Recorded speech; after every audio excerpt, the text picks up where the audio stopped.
Thanks, guys. So it's a pleasure to be here. I'm trying to make it a bit funny. I don't want to get. I know that you are tired, probably, me as well. The whole day was rich of nice talks. So this is the last one. So the last effort, and then we are done. So this talk is about the privacy and the security risk of a cloud computing services. And so briefly about myself. So I'm Italian, as you can understand from my accent. And then I moved to France. I worked there for 5 years. And I spent the last 3 years doing research in a research lab in South France. And previously I was working for different companies doing penetration testing, vulnerability assessment, so any kind of security consultancy service. And recently I joined Trend Micro, where I am a senior threat researcher. Okay, so this is the roadmap for today. So I will start introducing a bit rapidly what is cloud computing, but I think you are pretty much expert on this.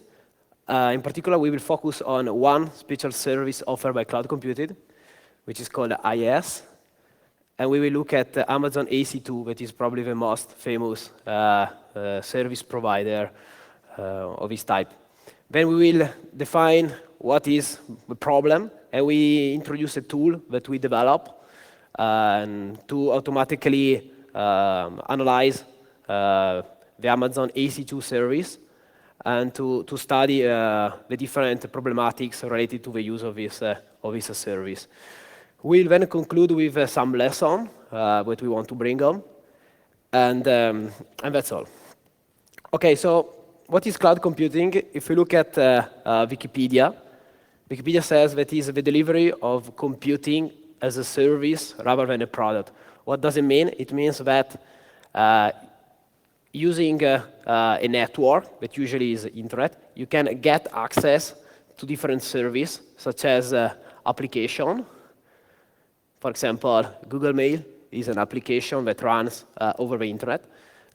Platform, for example, platform for developing software or databases, or even infrastructures. That means that you can rent over the internet, like storage or computation.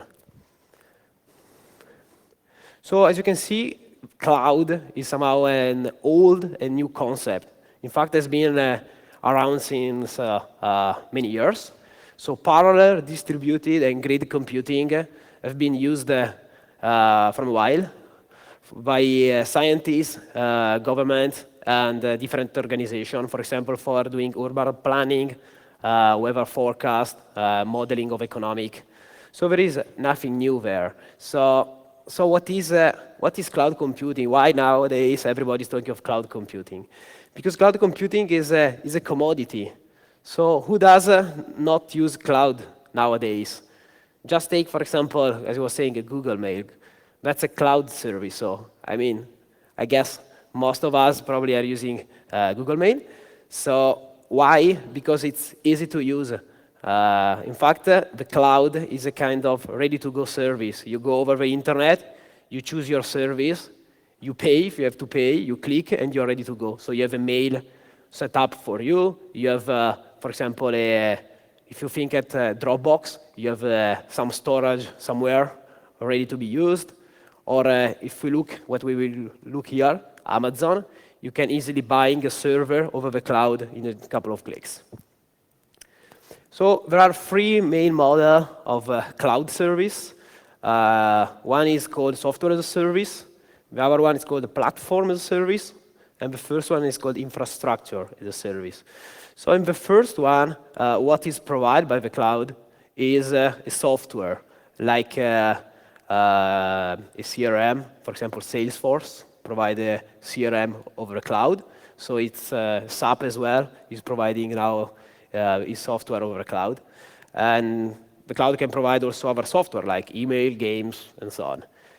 Then there is another model that is called platform as a service, where what is provided by the cloud is either computing or a solution for development. For example, Microsoft Azure or Google App Engine. And the third model, which is a model we will try to look at, it's called infrastructure as service. So what is provided by the service provider is either some computers, for example, physical or virtual, or even storage, firewall, or even networks. So in this IaaS service, the leader is Amazon with this service that is called Elastic Compute Cloud. Okay, the acronym is AC2. And so this is the main player there. There are then a lot of other competitors. For example, famous names are Rackspace, Terramark, Giant. So they pretty much do the same things. Probably some of them probably are cheaper, and this is because probably the network, the amount of capabilities that they can offer is a bit less. So what all these service provider offer is the access to a virtualized server image. And how can you pay? You pay usually on an hourly or monthly basis. So we'll see this one in detail. So let's look at Amazon AC2. So in Amazon AC2, user can rent what is called an Amazon machine image. Okay, this Amazon machine image, usually it's a machine that is either Windows or Linux, and is usually configured with standard software. Classic example, you want to set up, for example, your internet site. So you can go there, look up for a machine that has some specific configuration, some specific web app. You just choose the machine, you select, you pay, you put your credit card, you say, okay, run, boom. And then you can run it for an hour, a week, or a full year, and you get charged every month for the amount that you use this image. At the same time, what is interesting in this model is that the user itself can publish an image to the cloud. Okay? So there are three different types of users. The first one is Amazon itself. So Amazon provides the infrastructures, but also provides some image. Okay? Then there are individuals. So for example, me, I can deliberately set up an image and upload it to the cloud, and I can say, okay, this is public. Everybody can use this image. Okay? And then there are third-party companies that actually run a business on this model. So they pre-configured some image, and then they put the image over the cloud, and they ask Amazon to charge extra cost. So in this way, when a user rents an image of a third type, he has to pay twice. He pays for Amazon for the infrastructure, for the processing capabilities, and this third-party company for having provided the image. So how an MI can be built? There are three ways to build an MI. First, it's from a live system. So you have your operating system like this. Okay, this is a Mac, so it does not work. Suppose I have Windows here. There is a tool I can run from command line. It will do like a snapshot of the live system. It will put it in a ISO, and then I can upload the ISO on the cloud. You can build an MI from a virtual machine image that you have ready, or you can clone it from another MI. So I can take one that is already running, it is available on the cloud, I can take it, clone it, and re-upload it over the cloud. Then, how can I start an image, okay? So Amazon provides either an API that you can use to start image from command line or from scripting, or you can do it using the web app. In any case, you have to specify the credential that you will use to log into the MI. Usually, for Linux, is a public SSH key. Okay, so you have to say, okay, this is my key. Start this image with this key. So what Amazon does is run the image and then upload your key to the image, so that only yourself can access to the image. Then you have to specify the different resources you want, like how much memory, the different processor, the I/O performance, and so on. In which region you want the image to start. For example, if my business is in Europe, it makes sense to put the image in Europe. Instead, if your business, for example, worldwide, and you want to load balance the load, you can start the image, I don't know, one in US, one in Europe, one in Asia, and so on. Okay, finally, when you have configured your image and you start the image, you can reach, Amazon will give you an host name that is on this form. So AC2 minus IP minus the different region, like Asia, .computer.amazonavs.com. And it will be accessible via SSH or remote desktop if you are under Windows.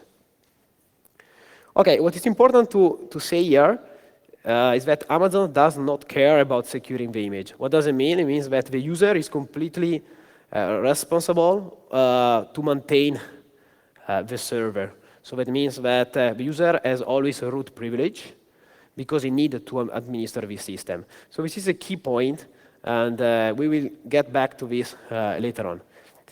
Here are a couple of screenshots on the Amazon management console. For example, you see on the corner, up left here, you can choose the region where you want the image to start, like Ireland. Here you have a key pair, so that means my SSH key that I want to use to authenticate to the image. Then I can click here, launch. When I click here, this pop-up come up. So there is ever a quick start where there are some predefined image.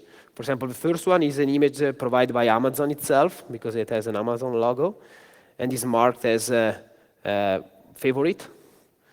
And the other one is, this is a Red Hat, this is an Ubuntu, so you can choose if you want 64 or 32 and you start.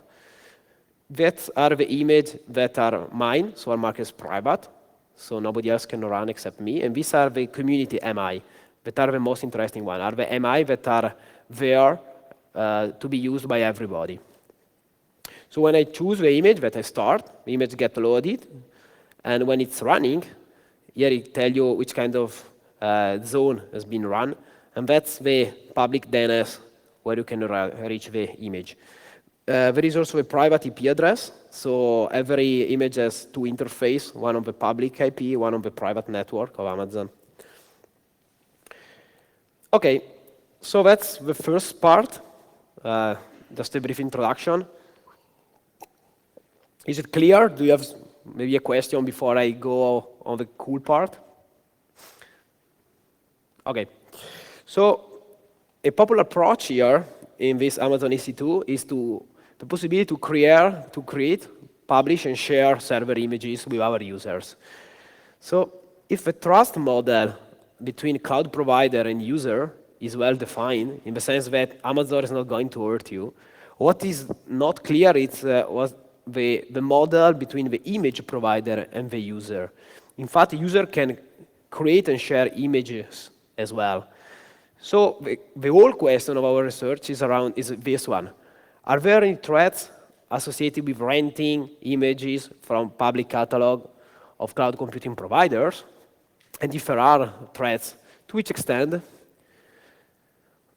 So in particular, we look at three different problems. The first one is concerning securing the image against external attacks.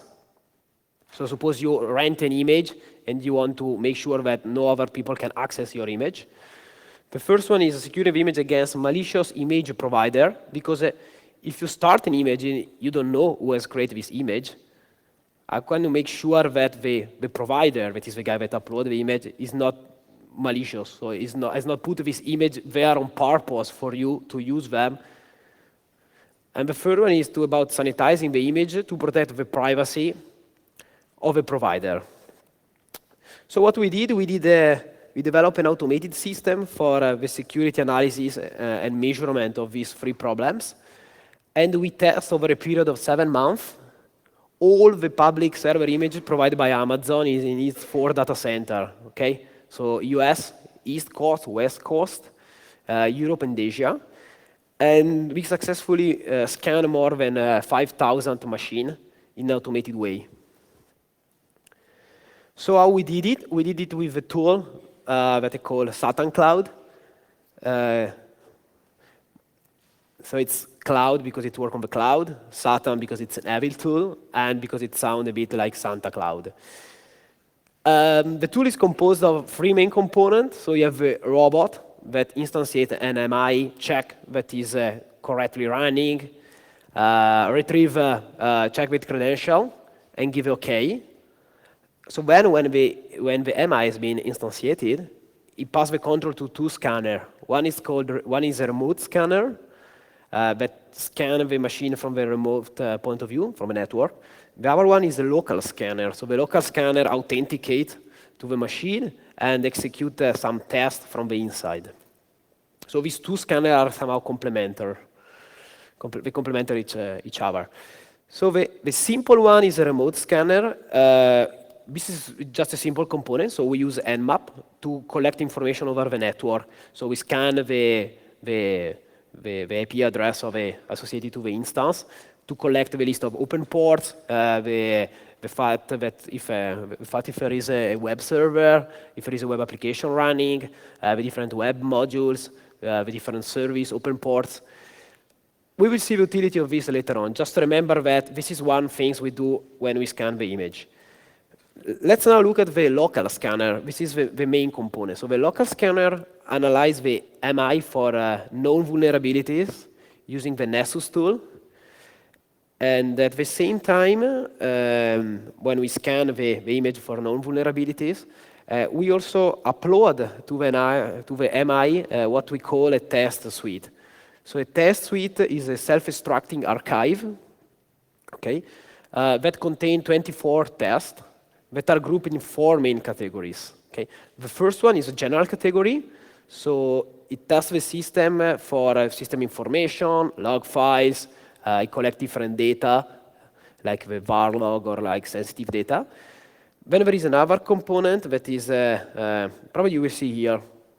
Can you read it? Yeah, I guess so. So on the top, you have the first one are the general test, so that collect information on the machine. The second one collect information about, for example, if there are some shares open on the machine, if a machine is connecting to some external server. So suppose you have a machine that is infected by malware, okay? This one, for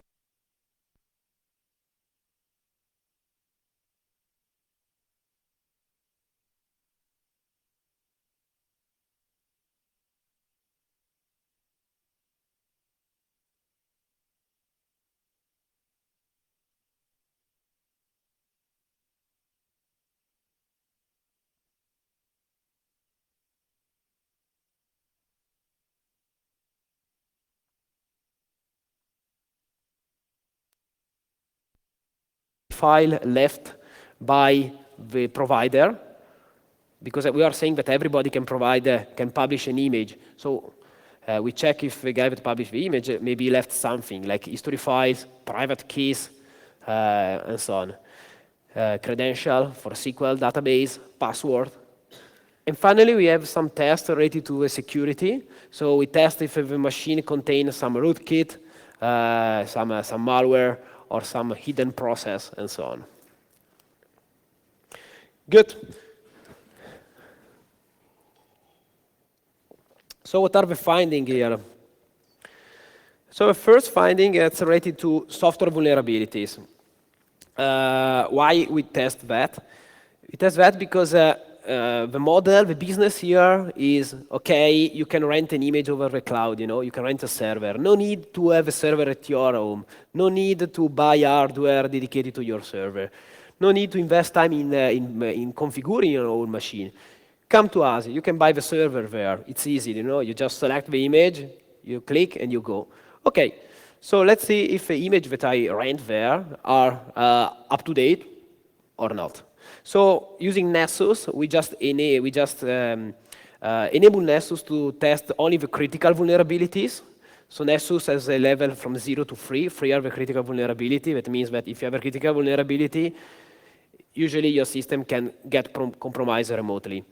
And we configure Nessus to check the vulnerability locally on the machine to be more precise. So the two plots, the first one is Windows. So on the left is Windows. And on the right is, the left is Windows, on the right is Linux. So as you can see in Windows, there are really a lot of vulnerabilities, really a lot of MIs, more than 15 or 20, that have like 50 critical vulnerabilities. And Windows is like Linux is like the better, but still there are hundred of machines that has at least 5 or 10 critical vulnerabilities. So these are the data. So in average, a Windows machine comes with 46 critical vulnerabilities, and Linux with 11 possibly exploited software. And in fact, if you look, 98% of Windows and 58% of Linux MI come with critical vulnerabilities. That's really a lot. So second, there are a lot of vulnerabilities that are more than 2 or even 3 years old. That means that on the Amazon network, there are images that come with software that is very obsolete. We also found 87 MI, Debian MI, that come with a notorious SSH OpenSSL vulnerability discovered in May 2008, where the famous vulnerability where the key was not generated randomly, so it was possible to brute force the SSH key and get access to the systems. So the message here is clear. You have to, if you use an image or a cloud, you want to make sure that you patch it, you update it, and you have to invest time in that, and you have to be able to do it. So it's not point and click. We then look at malware. So we also scan using Clamavis, so a free open source antivirus contains 850,000 signatures, all the MIs, and we discover 2 machines containing one spy Trojan that was doing key logging, process monitor, and data leakage, and the other one was a browser spyware installed in Internet Explorer. So the first one has been confirmed. That means that when I did the test, like 2 weeks later, I checked. I saw, oh wow, one of these images has a problem. So I started the image again, and I found that there was this Trojan installed. So probably a guy explicitly installed a Trojan in the machine, put the machine over the cloud, and wait that somebody is using it. Instead, the second one has not been confirmed manually. So either it's a false positive of Clamavi, or the machine got infected during our experiment. In fact, every machine is run for 1 hour without having a firewall. And it can be that if a machine it has a lot of vulnerabilities, it can be that in this 1 hour it can get compromised by a Trojan. When we look at the possibility that some machines were connecting outside, sending, for example, out sensitive and private information. So we found 2 Linux servers that were using syslog-ng to send the log to a remote host. That means that you rent a machine, you use it, and all your log will be sent outside. This one will be sent to. They were sent to a Russian server that was collecting logs from this machine. Good. This is an interesting point, is the fact that when a user rents an MI, as I was telling before, he has to provide his public key to get access to the MI later on. So what is the risk here? The risk is that users could leave the key behind and make the image and mark the image as public. What does it mean? It means that this key, if you don't delay, if this key is still present on the image, then the guy that has a private key can then connect to your image. So this key turns the image into backdoor, basically. So you have the same problem if the image comes with some password that have been left enabled, or some user that have been left enabled. So here you have we did an experiment on the 4 region, and it came out that 1 machine out of 5 come with leftover credential. This can be either password, enable password, and enable user with a shell, or can be SSH keys. This will allow to to the user that has either the private key or know the username and password to access to your machine. So you rent a server and then somebody else is connecting to your server. And in more than 900 cases, this allows a super user privilege. So leftover credential is a security risk. At the same time, is a privacy risk. Why? Because if you can see here, we found 101 machine with leftover password. So what I can do, I have this password, I can brute force them, okay? I can then look in last log and see who is the guy that uploaded the machine, and then I can try to reuse the same password and get access to their machine. So this will bring us to the privacy risk related to the use of a service like Amazon EC2. So what's the problem? The problem is that if the image contains sensitive information, this would be available to anybody who is renting the MI. Okay, that makes sense, no? So not only customers have potential risk, but also the provider themselves. So we can use this credential, for example, to log into our server or to start instance over the cloud for free. So this is what we look here. So we look at forgotten keys. So we search among all the image for SSH keys and for Amazon API keys. So we find out that the machine over the cloud, they were containing 56 private SSH keys. Interestingly, 54 out of 56, they were not even protected by a passphrase. Okay, so it's easy, I take the IP log from the log from var log, and then I have a private key, and then I also collect 67 unprotected Amazon keys. These are great because when you have one of these keys, you can you can buy something over the Amazon cloud. So I can buy 2 terabytes of data, I can buy 100 images with a 64 core processor, and the poor guy is paying for me. And these are not protected by password. Still, this one is like that. So probably Amazon, they should add a feature where you can at least protect your Amazon API key with a password. Other things we look at our shell history, okay? So all the shell in Linux, like bash, C shell, they record everything in the file, no? So it makes sense to delete this file before you upload your image to the cloud. Otherwise, if somebody else rent this image, you can get access to your shell, no? And in fact, we solve a problem.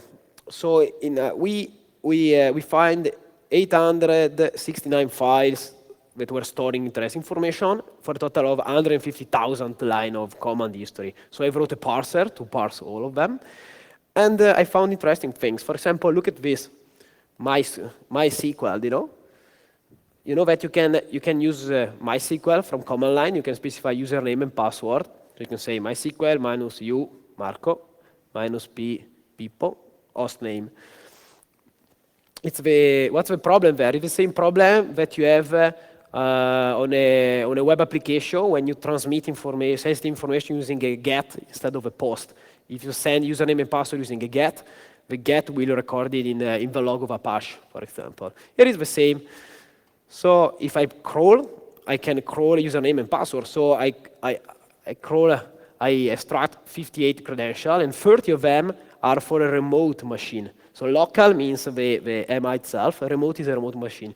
So I had the username and password for 13 remote machine, for 4 Amazon RDS service, for 1 dynamic DNS portal. So I can configure the dynamic DNS, for VNC, and so on.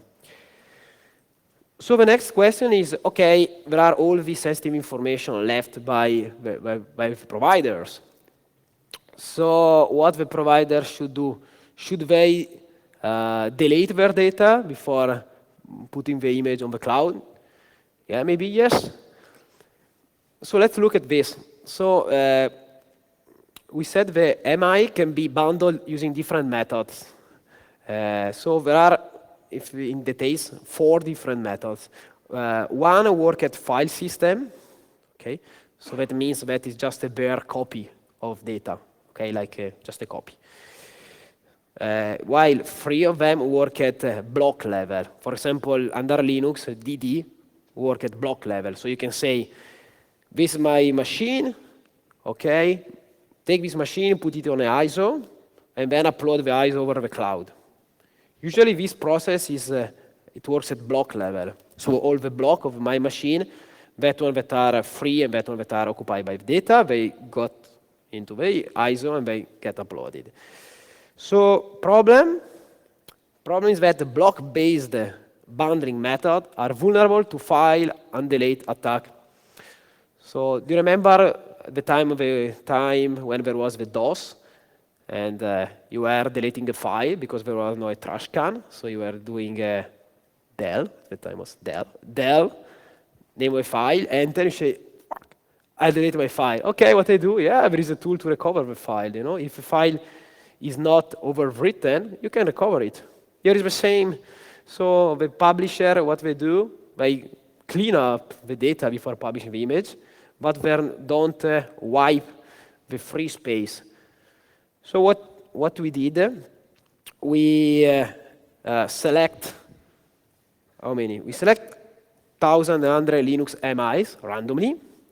We run this extra undelete tool to recover data. And we undelete 28 gigabytes of data. So we recover a file for 98% of MIs. So each MI contains average from 6 to 40,000 files per MI. So there are different files. For example, there are 33,000 files in the home and in the root directory containing images. Microsoft Office document, Word, Excel, so on. Amazon AVS certificate and access key. This one I showed you before. This one, 67, have been left. They forgot even to delete it. This one instead have been, the 293 have been deleted, but we recover them. Then we have SSH private keys, even one from an official Amazon image. So 100%, this is a key of one of a guy working in Amazon that set up the machine. Then we have private keys for PGP, GPG, PDF documents, password files, and so on. That's a screenshot for a recover process under Windows. For example, here I was in RDP over one of the images that I rent. You can see here the IP. This is AC2. That's the IP of the machine, 46.under37, 40, blah, blah. Rented in EU West, so Ireland. It's very easy, no? You install a win and delete tool. You just recover, and you recover about 9,000 files. Okay, so we are almost done. So you have seen that these Amazon images, they have both security problems and both privacy problem. So let's look at the security problem. So you know that, for example, 1 out of 5 of these images, they come with some enable account or with some SSH public key installed. So suppose that now the attacker want to locate this image, okay? So me, for example, I set up an image, I add some credential, okay, or some keys, I upload it, and then I wait. So I wait that somebody is using it. So ever there is ever I install like a client or something that when the image start, ping me back and give me the IP on which the image is running, so I know that it's 111 and then I can connect to 111. Or, how can I do? What I can do, I can I try to match all the IPs on the address space of Amazon to my catalog of 5,000 machine. How can I do it? I can do it using a perfect solution, or pretty much a perfect solution that is based on SSH host key comparison, matching, or I can use approximate solution like service banner and web banner. What does it mean? It means that what we did, we scan all the Amazon IP range, okay? So that are about 650,000 IPs. And out of these 600, there are 233,000 running instances. So out of all the Amazon IP space they have, they're using about 1/3 of it, okay, at the time. So of these 233,000 instances that are running, there are 130, so about 50%, that have SSH enabled, okay? So they are Linux machine, and they have this service not filtered. So for this one, we can use the SSH method. So what does it mean? We using Nmap, the Nmap we saw before, at the beginning of the talk, we collect the fingerprint of SSH, and then we match this fingerprint with the fingerprint of a different 5,000 machine that we scanned. And we had a perfect match, one-to-one, for 1.65% of this number. That is about, 20,000 machine? No, 2,000 machine. So for 2,000 machines, or for 2,000 IPs, we have a perfect match. So I really know which kind of Amazon MI is running. And if I know that if this Amazon MI is running has some backdoor installed, I can log in if I have a credential. Then, of course, if you look at a set of 10 candidates, we have a percentage that is wider. If you look at a set of 50 different MIs, it's wider. Still, is 10 candidates, you can easily, if you know that one IP can be one of these 10 MI, you can easily test all of 10. So it's not a big issue. The other two matching system we have, one is based on service. So we look at the whole list of open ports, the service that is running and the version, and we make sure that it's the same of one of the MI that we have in the catalog. And the last one is based on the web app that is installed. So we look at different type of web app, different type of web server, and we try to match the IPs with MI based on this information. Okay, so I want to say that during our experiment, we were always in contact with the Amazon security team that did a great job. So when I do my research, sometimes I don't have feedback from the different providers or from the vendors. Instead, Amazon did a great job. So when we contact them about the password and public keys that we found on this 20% of images that are 1,200. So I give them the list of 1,200 MIs containing some forgotten credential. So what they did, they immediately contacted all the clients saying, hey guys, the image you are running contains some credential, so make sure you remove it, otherwise you have a backdoor. And then they released the public bulletin the day after, and they changed the status of a vulnerable MI from public to private, so that no more user can rent this MI. Then I contact them a second time about the leftover data, so the fact that there are a lot of images where the guy that published the image forgot to delete their data, like the history files, so there are a lot of credentials, or there are some private SSH keys or Amazon API keys. So they released within 5 days a tutorial to help customers to share the public images in a secure manner. Like, hey, do you want to share your public image? Okay, maybe delete your credential or your sensitive data. First things, I contact them again about the problem of recovering deleted data, where you can undelete deleted files. So they verified our findings immediately, and they are now examining all the different MIs to see what's the problem there, and if it makes sense to change the bundling system to make sure that it's not possible to undelete data from the hard disk. Good, so what we learned here, we learned that if we want to use the cloud, best way is to prepare your own image. I know it takes time, you have to install the image, you have to configure it, but then it's yours, I mean, if you want to really run an image over the cloud for a long time, don't trust one of the images that are there.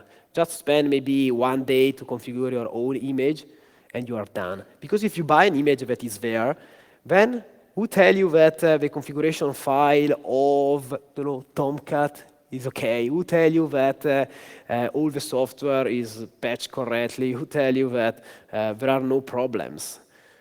So still, if you want to use one of these images, you have immediately update the software. Otherwise, especially if it's a Windows machine, because a Windows machine with no firewall on a public IP with 50 critical vulnerability get exploited in 10 minutes.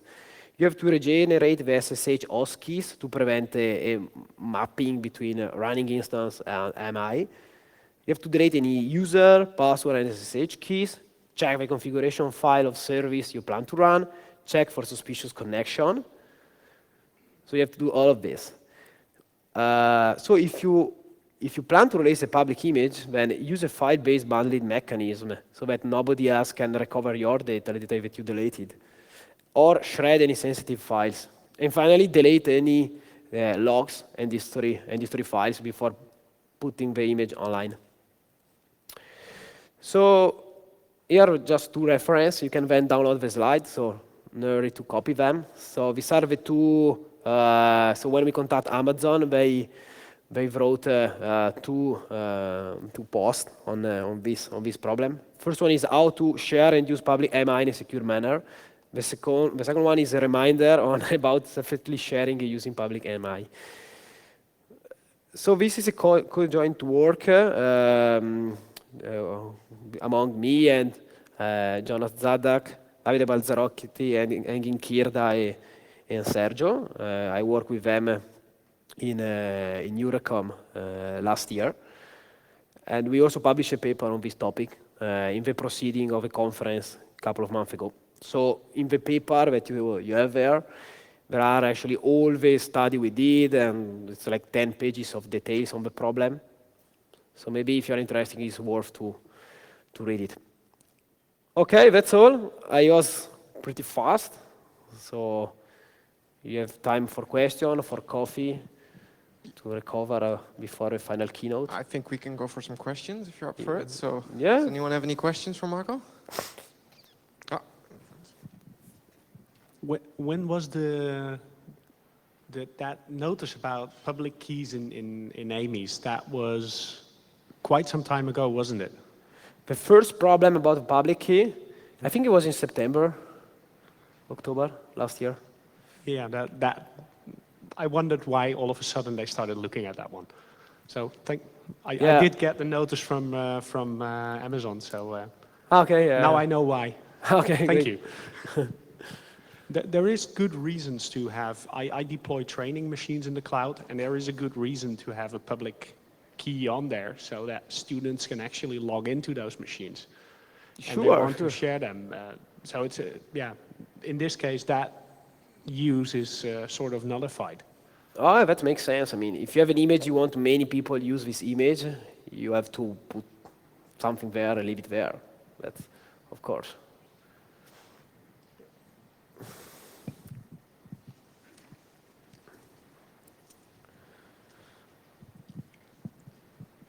The sophistication of a lot of the AMIs that people create, sort of the homebrew, as you know, are often very heterogeneous. How did your research find sort of the optimized, the official ones? So Microsoft's optimized image, Amazon's optimized image, and so forth. I didn't understand you. How my research? In other words, I think for many of us, we are rightly afraid of other people's, home-created public AMIs for all these reasons. But how about Amazon's image? How about Microsoft's optimized image? As you know, there's probably 5 or 6 that are put out not in sort of the marketplace, by third parties, but by the primary, vendors or package distribution folks. Okay, so you're asking me, on the marketplace, there are images provided by Amazon itself, by individuals, or by third parties. So you're asking me if there is a difference among the different ones, if there are some that are more vulnerable to ours? I sure hope you're going to tell me that Amazon and Microsoft's optimized hardened images did much better.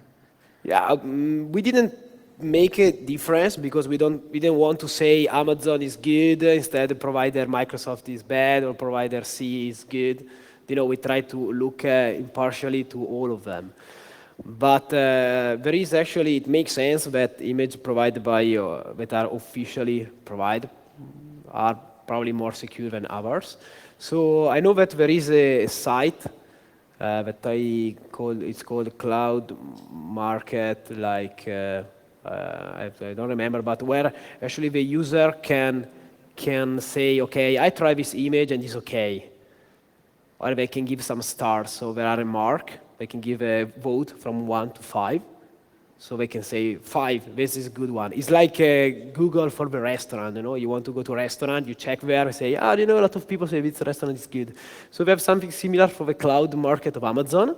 So I suggest to use this site, to just Google on the internet, like cloud market Amazon ranking.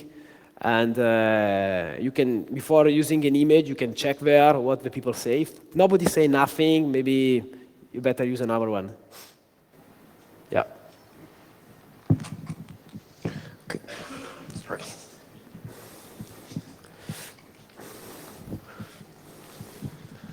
You said you contacted the security team of Amazon, and did you had an indication that they detected you before because you rented the machines and started scanning them, so it looked like suspicious activity? So you are asking if when I contact them, they knew that we are already testing them? No. Actually, the good things that I was working with research lab, and we have a possibility to do our experiment without asking before. Like we start, we did the test, we scanned the machine, and they were not aware of what we were doing, and in any case, they didn't complain. And when we contact them, they say they were really thankful, They were really kind to us. We say, great, thanks a lot. So positive feedback. It's true that if you are a company, probably you cannot run such tests. You cannot start scanning 650,000 IPs using Nmap. So maybe that's violate, the privacy, the policy of a company. But until you don't break into system, until the machine we test are the machine that we rent explicitly for the experiment, and we pay for them. So we pay. So we rent machine A for us, only for us. We pay them. We pay this machine. We scan this machine, and then we close down. Then we take machine 2. So we didn't hurt nobody at the end of the day. Yeah. Okay, are there any more questions for Marco? No. Okay, well, Marco, I want to thank you very much for your talk. Yeah, thanks to you guys. I hope you enjoyed.